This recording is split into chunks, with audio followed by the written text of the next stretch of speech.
So, Erith, we're back. We wanted to go through a few things today, right? So, the Darwin API is going to be a huge part of all the development work we do in terms of content production, supporting code, conceptualizing things in code as we talk about them in our videos. Hmm. Um, and the other parts of our asset universe will also have a role to play. So, we're going to be doing studies on various different asset classes, all of which have supported assets available at Darwinex, right?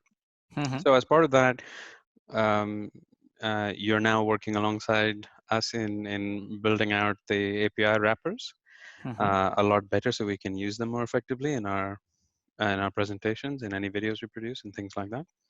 So naturally, that has required a bit of work to go into formalizing a lot of that code base and making it Hmm. a more accessible, and b not only from the user's perspective, but also to help us, right, in produce all the content that we do produce. So this, guys, is another part of the Alpha Brainstorms sessions that you're watching on YouTube, which is essentially an environment where members of the Alpha team sit down like this and tape our actual sessions where Hmm. we're going through iterations and updates we make to our own workflows that you subsequently see in content that we produce and publish to YouTube. So Right.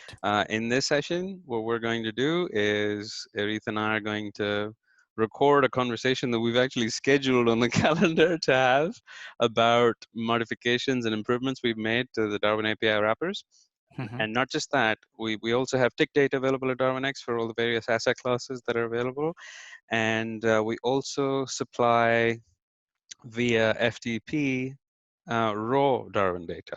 So having three different data sources makes a task of itself, in that we have to accumulate all this data when we're conducting studies, because we don't want to have to access three different data sources at three different times. So what we've done, and Erith has kindly expanded on as he's joined the team, is unifying all of those data sources into one place, similar to Hmm. what we're doing with Paul, for instance, on the C# side, and enabling a few things. One, for users to be able to access all the all the data that Darwinex has in its universe from one wrapper, which at the moment is in Python 3.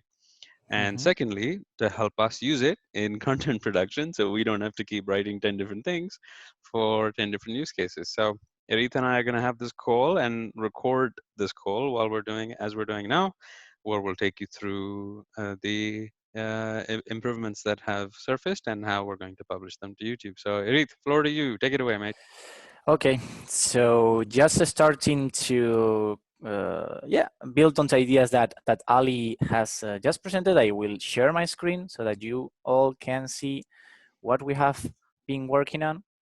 So from the first point is that obviously I personally wanted to, because we will be working on the quant R&D series, I wanted to make sure that I have the tools to start getting data, wrangling with data, and making it also not available only for me, but an easy access to the people that wants to reproduce my production code that I will be creating. So the Darwinex API wrappers have evolved onto a much more alpha kind package in terms of we will be adding some new functionalities to the package, and this package will be evolving as we go onto the series, and at the same time it will be totally public and accessible from PPI, and This is the that's Python package index, right? yes, there's the Python package index, So and people can you do will be able things to like pip just install.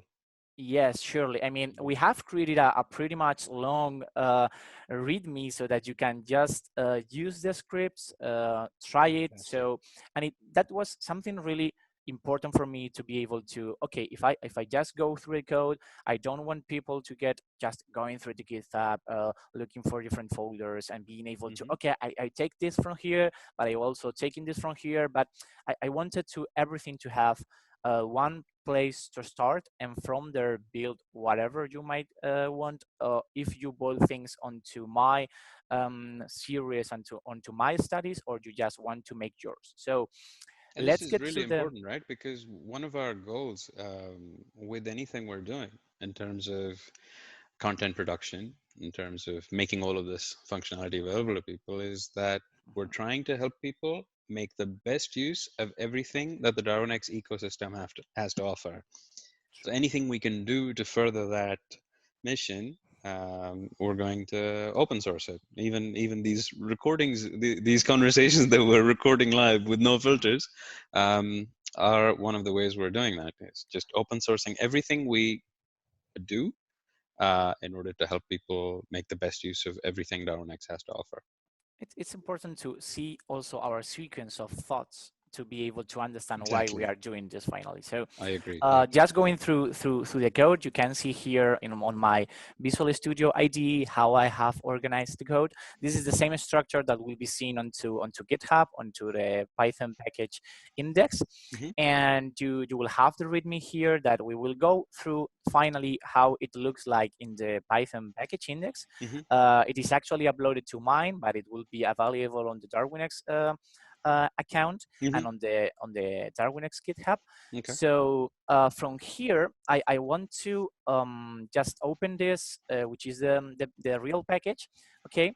And you will directly see how it is organized based on that you have some sample scripts that you will be able to use as you wish. Some of them are on the README, but all of them are not.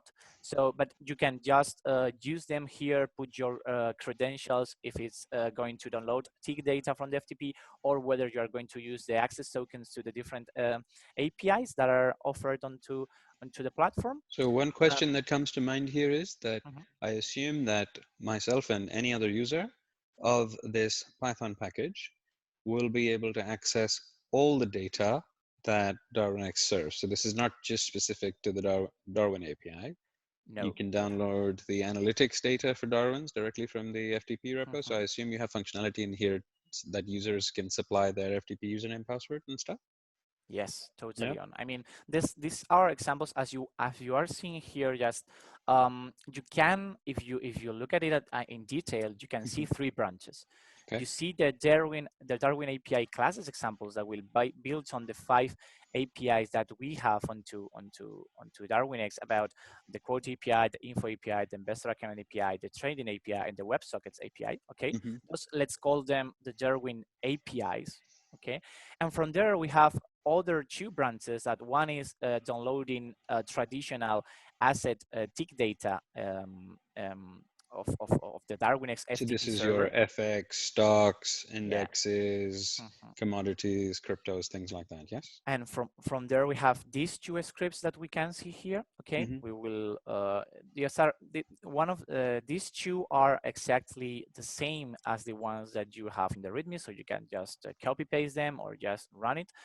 Then you will use your FTP credentials. In the case of the reader, is just a reader for the data. We will go through them just in some minutes to Okay. to see what it's inside them. But primarily, I want people to understand that we have three branches. The branches about the Darwin APIs, the Darwin Data Analytics API that I personally have make another API from that, because I really think that it's not the same as just the Darwin APIs.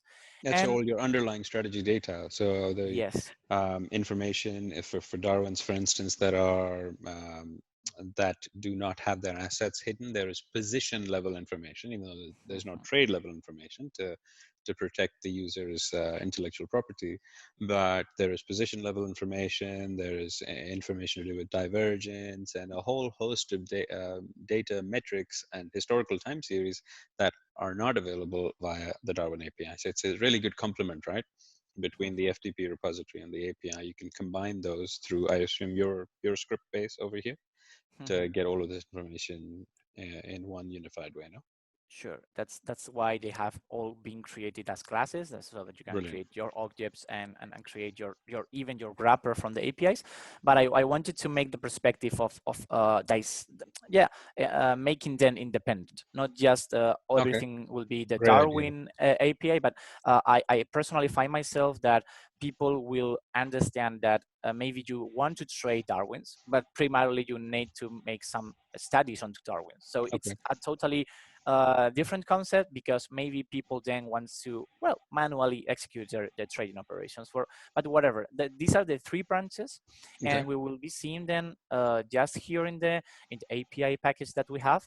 So let me also introduce you one of the new features that has been incorporated onto this new release, that it's the authentication, because in the case of using the Darwin APIs, you will find more information about this onto the README of the root package. Mm-hmm. But the thing is that we have two ways of authenticating and using the data. We have the FTP way to access the FTP server, and on Mm-hmm. the other hand side, we have their access tokens that has to be generated onto the platform. But on that sense, one of my primary concerns was to try to automate everything as much as possible. So one of the things that I coded up and is implemented in this new version of the package is the ability to use your refresh token to refresh your access token to be able to constantly or use in a loop your classes that are able to access data continuously. And this For is because example, it's timing out, isn't it? yes, it's timing There's an out. expiry set for each Yeah, authorization token. Yeah. there is information about that onto the README, but we have just going very easily to the two types of expiries that we have. If you use you generate the access token for all the APIs, the expiry are just 60 minutes. Okay, so on that sense, we have one expiry, and the other one is if you just ask for the access token to the data APIs, you will have 6 months worth of the expiry of that access token. But anyway, what my sequence of thoughts were like, okay, if I want to, let's say, check my positions to make a rebalancing of different Darwins, my ability to do that manually could be one, but the other ability could be to make it automated at its wall, in terms of, okay, what this class here, the Darwinex API authentication, will be doing is creating from the very beginning. You will need to implement and put your access token onto the credentials to be able to access that data. But once that you make this first step, you will be able to refresh that token continuously when prior to the expiry, so that you don't have to constantly go to a platform and request a new one.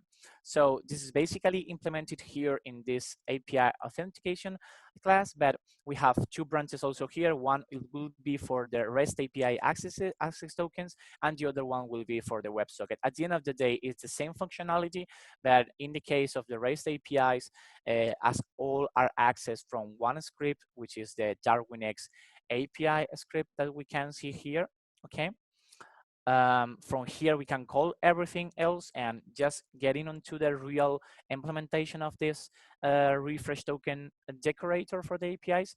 We just created a decorator here that will check the expiry, okay, in which the access token will expire, and we'll call a method to get the new access token using the previously put it refresh token here.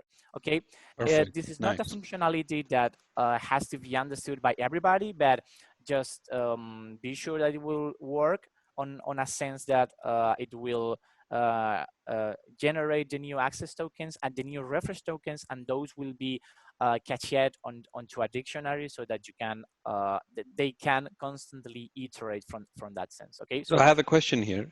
sure. When I'm using this, can I rely on this modification to the code base to do this without my involvement in the background?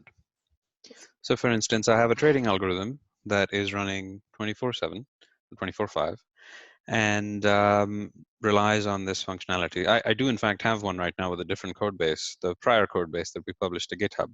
So with this modification that you've made, can I now rely on these modifications to ensure that if an access token does expire, that my application won't break, and that the modifications that you've made will ensure that a new access token is requested? Is that what you've implemented here?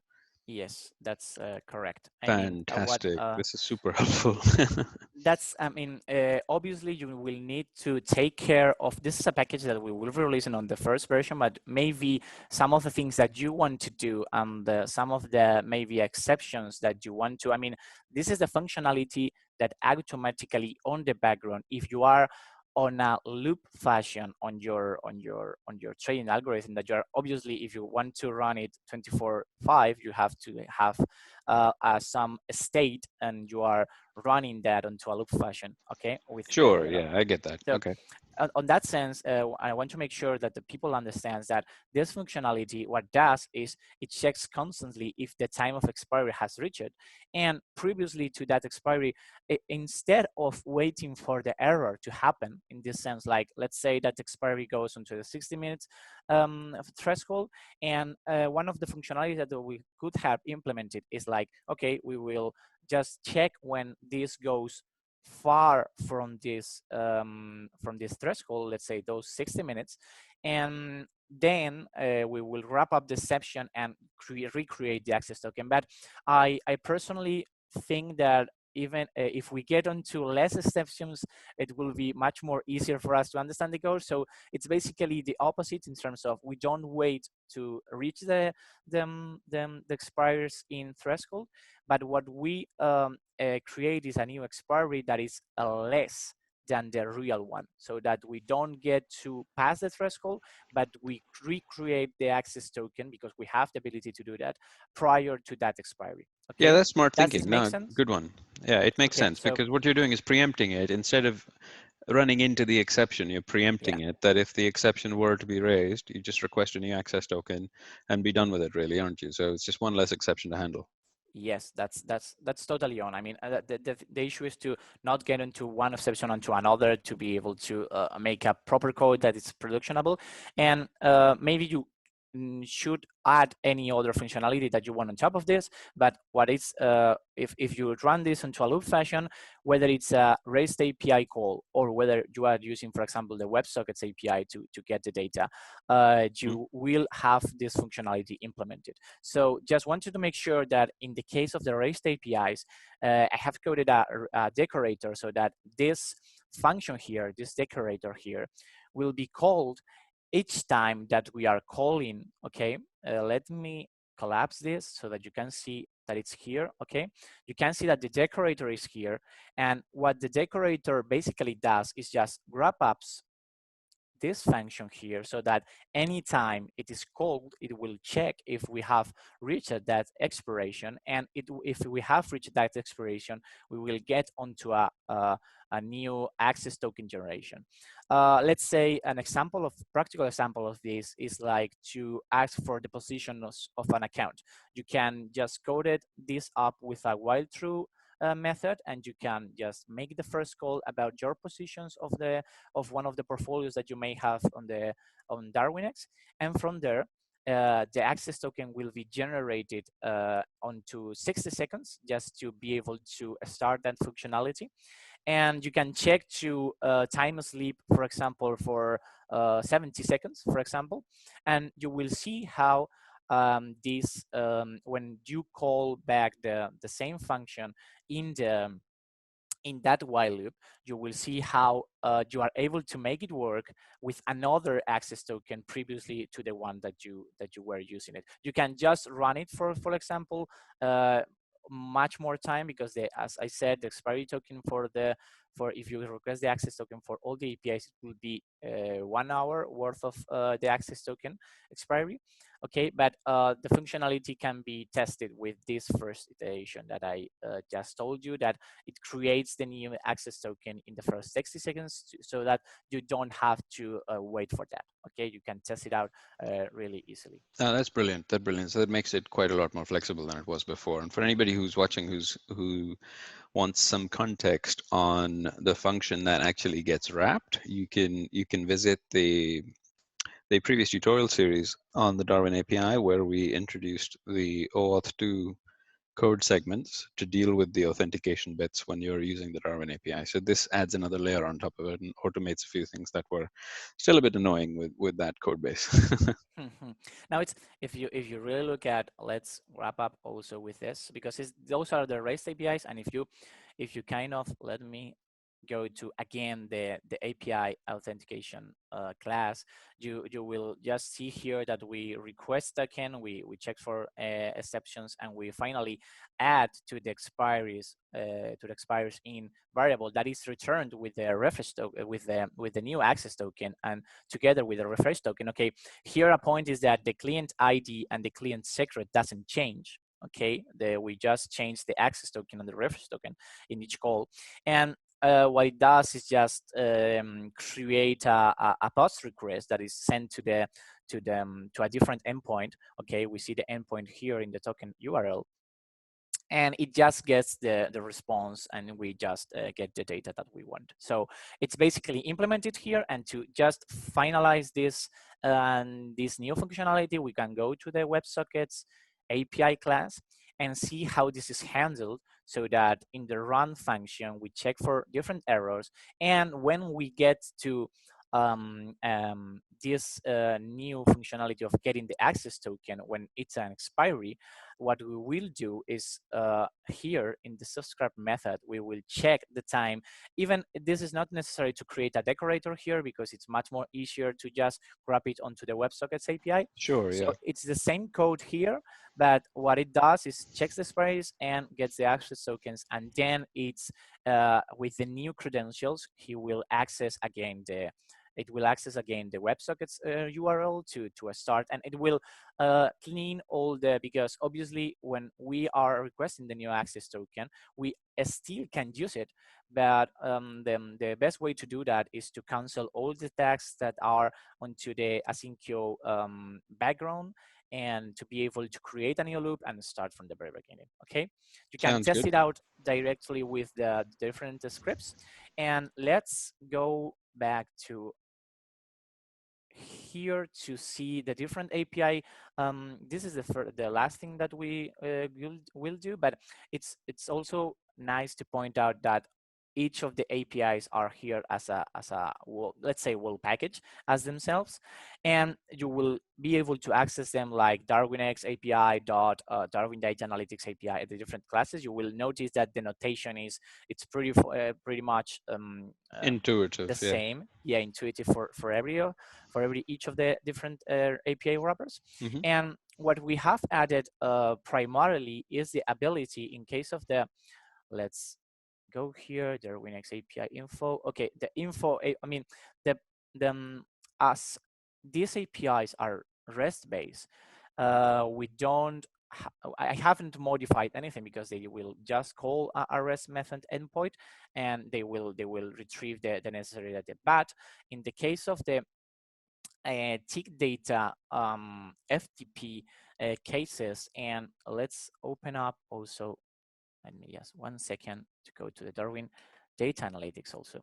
These APIs that are tick-based, okay, in terms of an FTP-based, that we will be getting the data differently compared to the REST APIs. Let me grab up those methods so that you can see it, everything. Okay, everything done.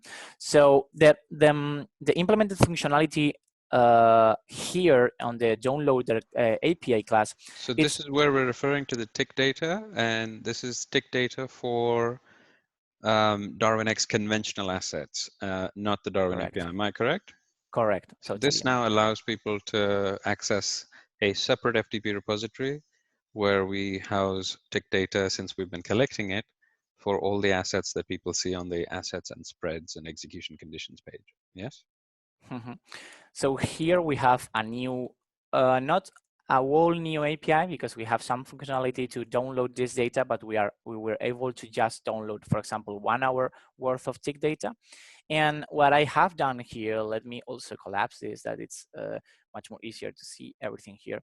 So in this FTP server of the traditional assets that we can access via Darwinex FTP server of tick data, we have I have enhanced many methods in terms of being able to download not just 1 hour data, but 1 day data, but also month data in terms of that you are able to download from 2 date ranges, all the data that you want if you are able, or if you wanted to be able to create more complete studies or whatever you want to do with that data.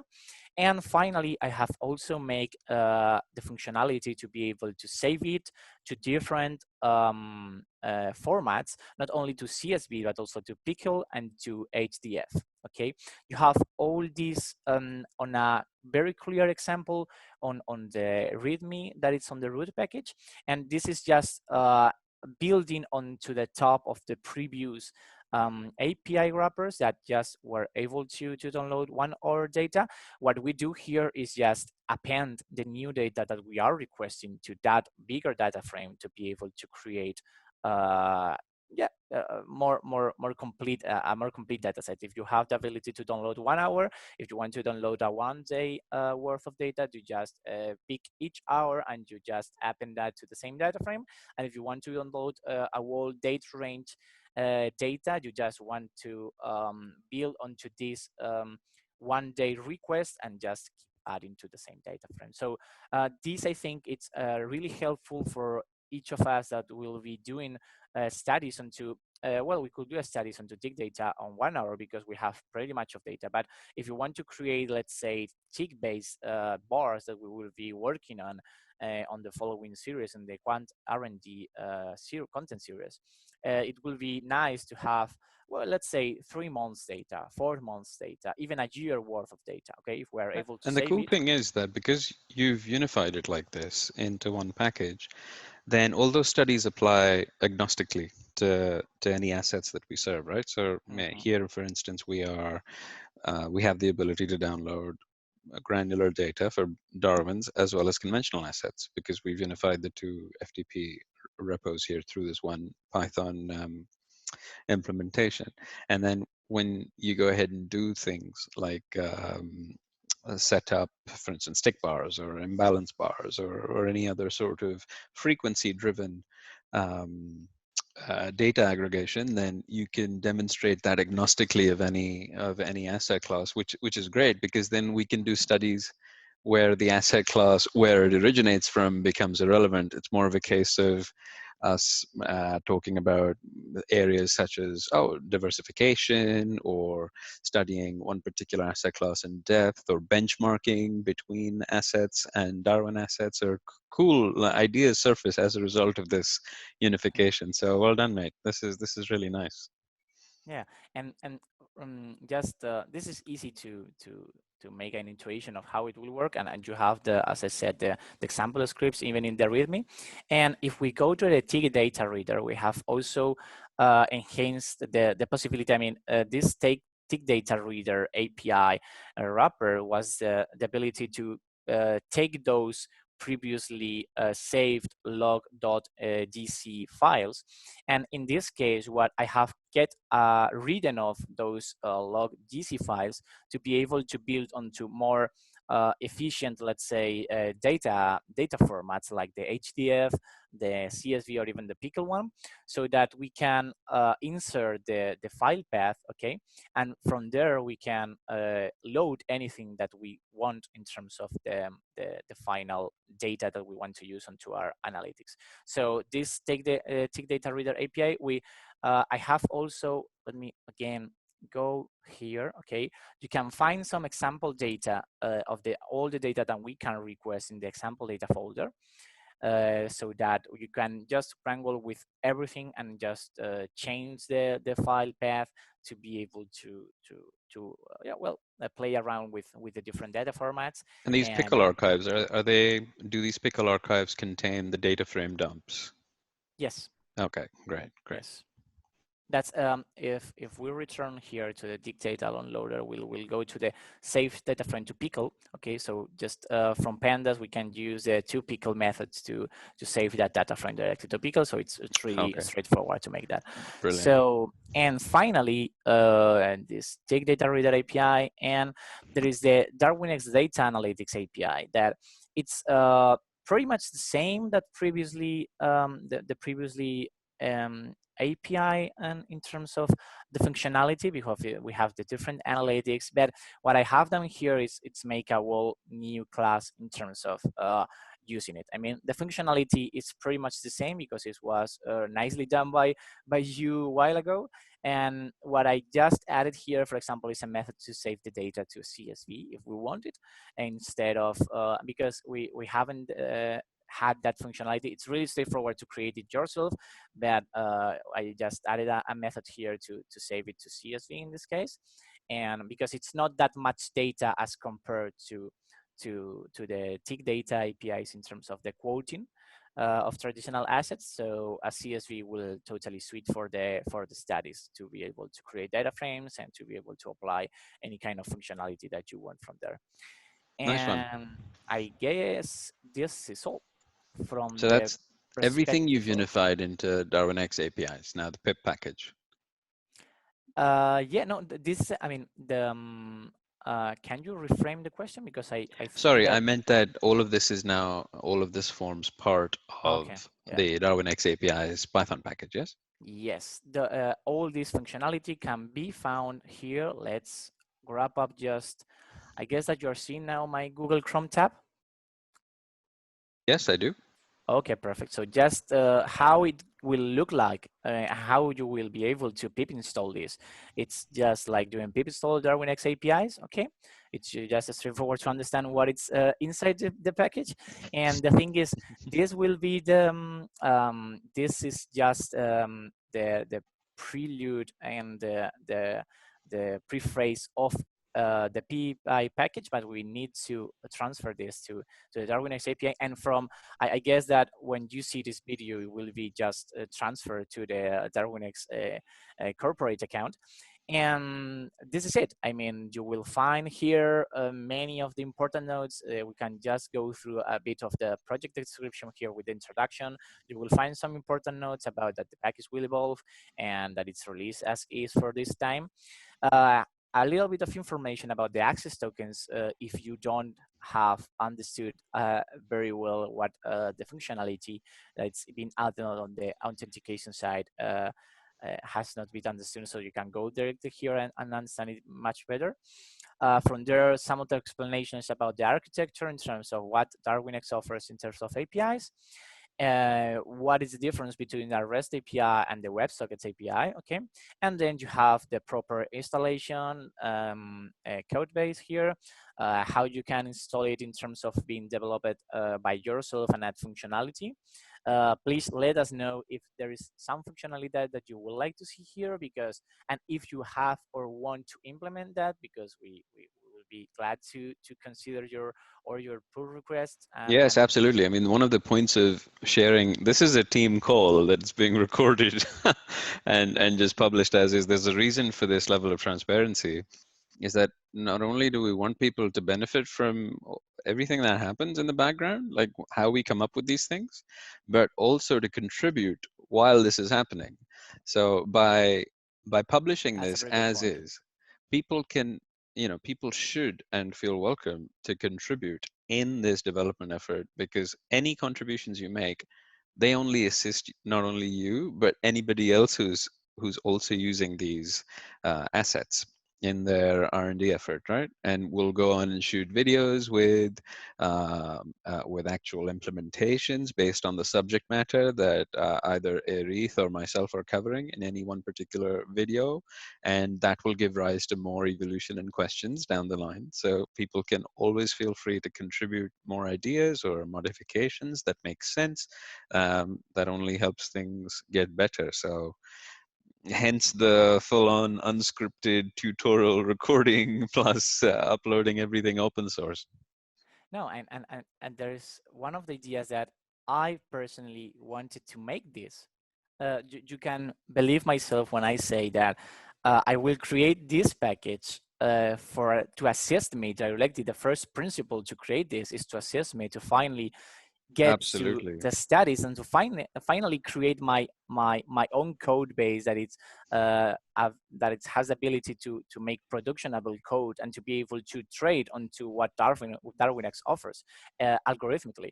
So it's a whole journey that we want to make this first video on to kind of add onto it. And this is the whole idea, but be really confident about this is the package will be used for a real trading environment. I mean, this Yeah, is it's not actually something, built for it's the entire content production effort.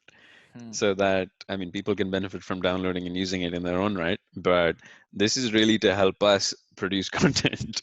And what better way to do that than to just share it while we're doing that? mhm. And just to wrap up with this, a content YAML file so that you can create your own mini content environment if you want. If you don't, just pip install it, and it will just install all the requirements that you may need to work with it.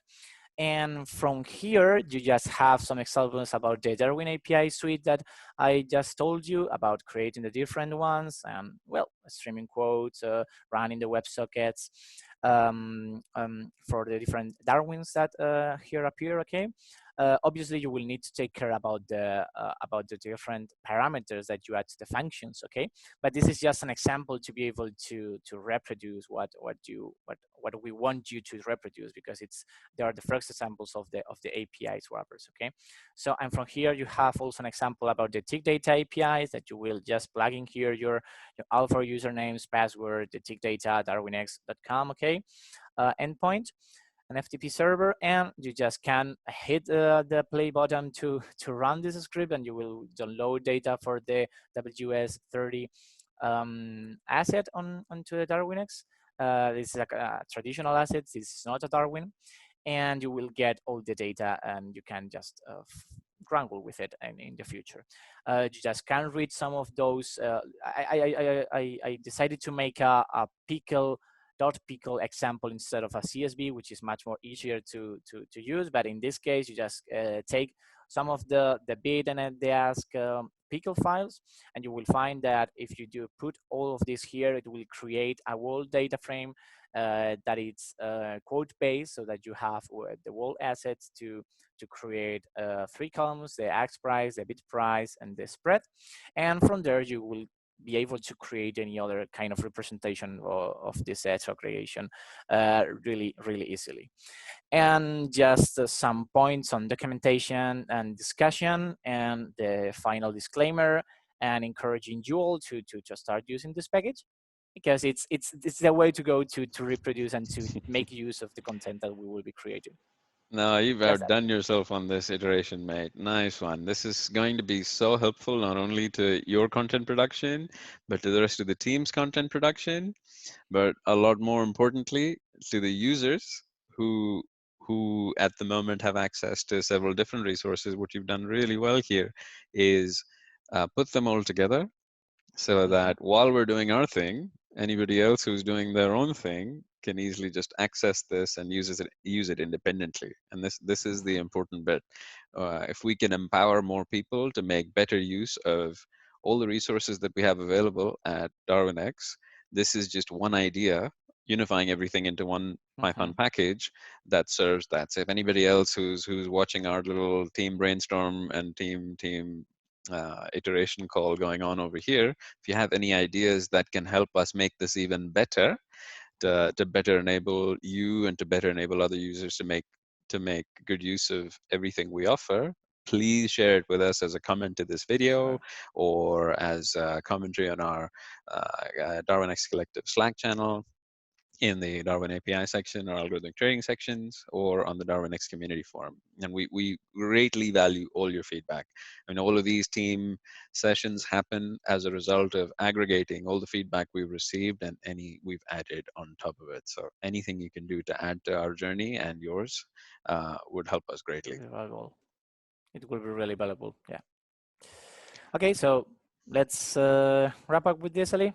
Yep, let's wrap up, and we're gonna have another call about some other stuff that will, if there's something that is of value that we feel a call could be shared like this and people will Mm-hmm. benefit from it, we'll just record them straight up. These are completely unscripted.